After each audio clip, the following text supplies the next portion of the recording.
what causes you to make sense, and what are the actual tangible things that cause you to close that gap or open that gap and actually self-sabotage. And it starts with something that you can do today. Every single thing that you do, verbally and non-verbally, is communicating something along that gap that is getting you closer or farther away from the efficacy of the judge saying, "That's her." Hey everybody, welcome to this episode of the Powerhouse Podcast. It's so good to be with you all today. I'm calling this episode the gap between where you are and getting to where you want to be to win your pageant. Let's talk about the gap. First and foremost, the first time that I learned about the gap, or one of the first times, was when I was learning sales, actually. And one of the best ways to sell somebody into something is to show them that you are here and XYZ offer is over here. And in order for you to get there with the least amount of friction and the shortest amount of time, with the greatest amount of efficiency, typically that is going to require an offer or a coach of some kind or some kind of speeder upper, if you will, right? This is why if you've ever bought water pills to help you slim down before your swimsuit competition, or you've bought electrolytes to put in your water, or you've bought a protein bar because it's faster than cooking, right? These are all offers that are placed inside of the gap between your pain, your problem, your pain point, and then the solution or the desire that you have to get to XYZ. Okay, Coach Megan, this is not a sales podcast. Why does this actually affect me in my pageant? Because this is your responsibility. You, in your pageant, you walk in to every pageant, and there's a gap between the believability of your skill set, your mindset, and your leadership ability, your ability to captivate the judges into seeing you over here on this side of the gap, but you start on this side of the gap. And it is your job to close that throughout every phase of competition so that at the end, you are seen as the easiest, fastest, most efficient, and effective product or service possible. Does that make sense? So when you are presenting who you are in an interview, okay, usually your second impression after your headshots and your social media and things of that nature, and then we move into areas of competition and onstage competition, whether it's speaking or performing, whether it's your fashion, whether it's your hair and makeup.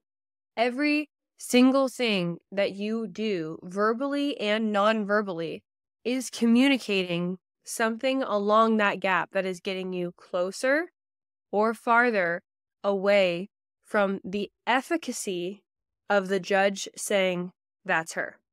This is the simplest way I could possibly put it in the entire world.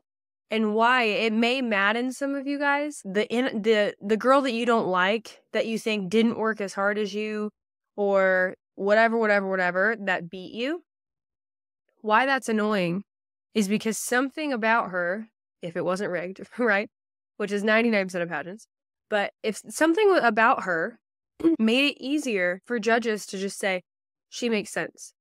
She makes sense. So I want to dive just a little bit deeper in today to what causes you to make sense and what are the actual tangible things that cause you to close that gap or open that gap and actually self-sabotage.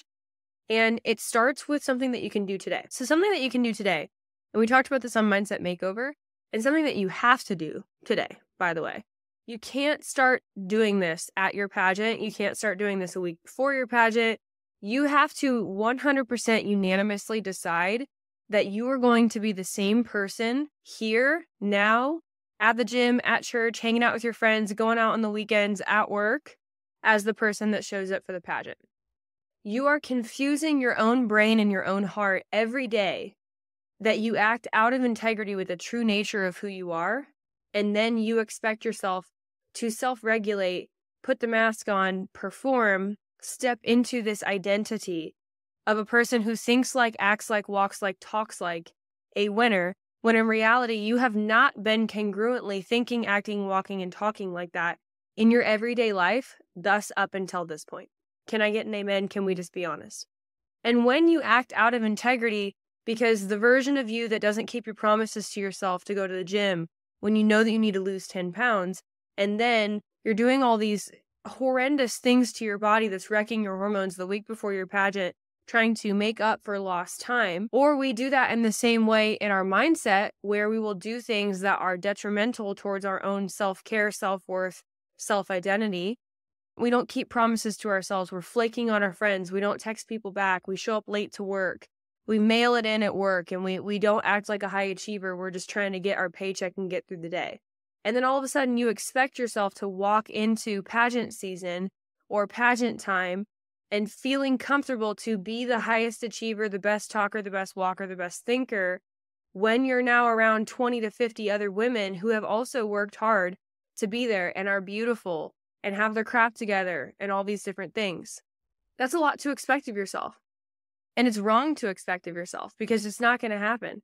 What happens instead is you start to act weird and goofy and get overly loud or overly helpful or overly quiet and isolated because you're uncomfortable, because something in you doesn't actually believe that you are the girl to beat.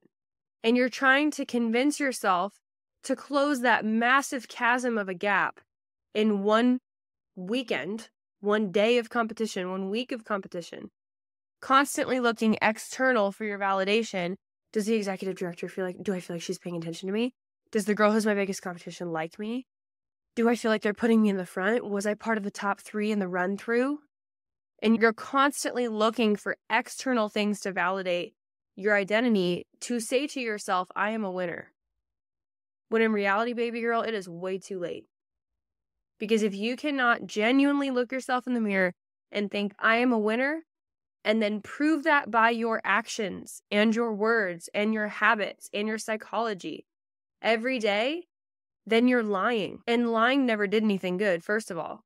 But lying to yourself to try and get yourself to wrestle your psychology, your physiology, your mind, your brain, your will, your emotions, your spirit, your everything in your body. You're trying to wrestle it into submission the week of.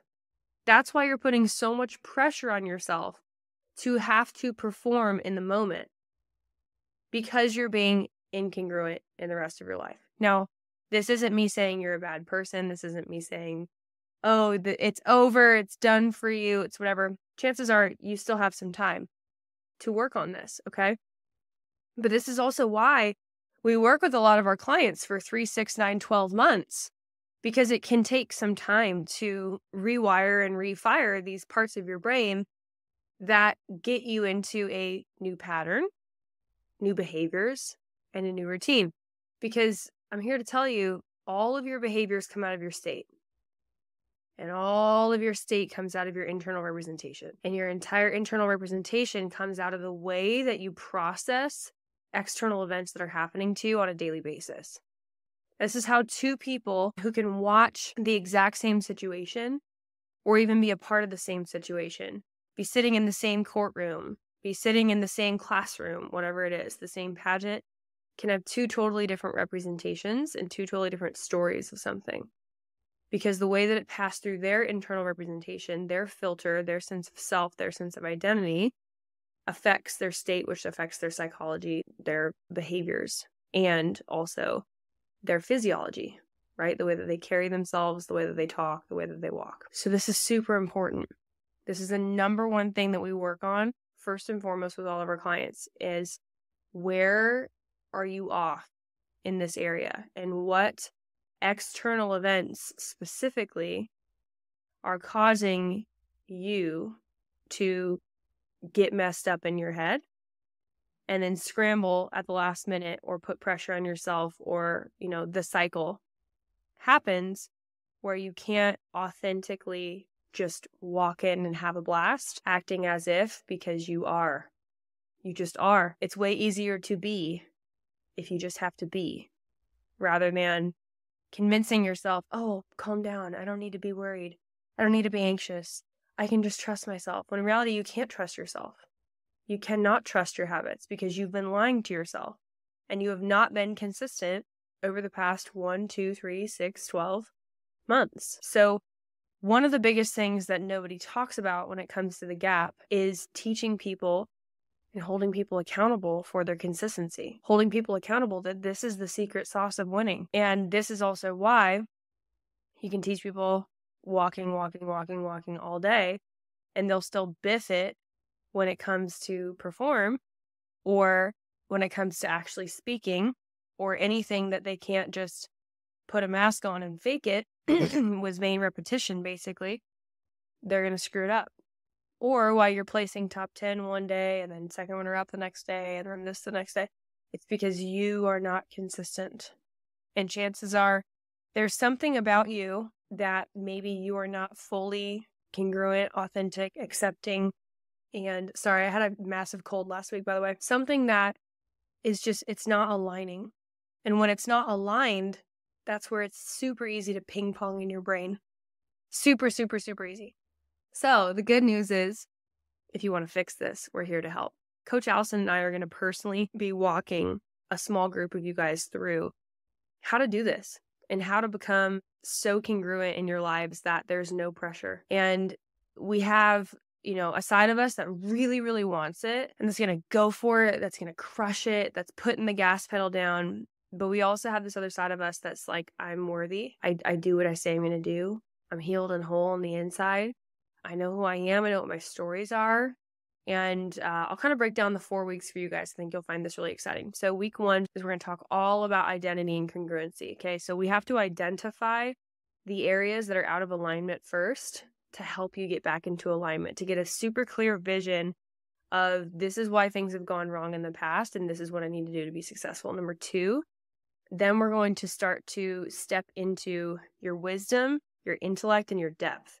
So this is kind of like the power, presence, warmth triangle in a sense that we've talked about, but from a different lens, where why do I feel the need to push my accolades on people? Why do I feel the need to make sure I'm the most impressive person there, or the most helpful person there, or the most humble person there, or I'm scared I'm going to come across as arrogant, or I'm scared I'm going to come across as just the funny girl.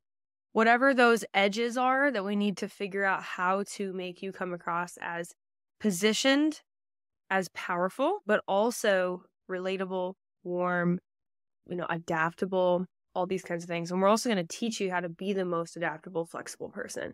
Because the person that can be the most flexible will win. Because if you think about it, if you're holding so tightly on the pressure and I got to do this right, and you're only focusing externally on the mechanics of things, that's because you haven't actually had an internal revelation that matches your external execution. You've not had an internal revelation that matches your external execution, and that's a problem. So then my only option is to turn on the high achiever and strive in hopes that I get it right and that I work hard enough to impress them in the moment. But that striving energy is not the peaceful, calm, confident leader that we're looking for. Okay. So we start to match our insides to our outsides while also talking about brand and your storylines and, what are the things that we should be talking about, and really developing that spiritual side of you, because the spiritual is where your depth and where wisdom comes from. And in that, we position you as the hero, right? Because you need to know how to position yourself as the hero. It's actually like stupidly important. It's like really, really, really important, right? I can share my weaknesses and I can also share my strengths. And therefore, you're looking forward to me winning at the end of the movie because I'm positioned as the hero. So once we get into intelligence, depth, and wisdom, then, like I said, we're going to focus on passion, mission, vision. I call this building the platform. So number 1 was build congruency. Number 2 was build the hero. Number 3 was build the platform and the brand. Okay. And then I'll tell you the last part in a second. So passion, mission, vision, brand. This is, what do you care about? What if specifically you conquered that's made you an authority to speak on XYZ?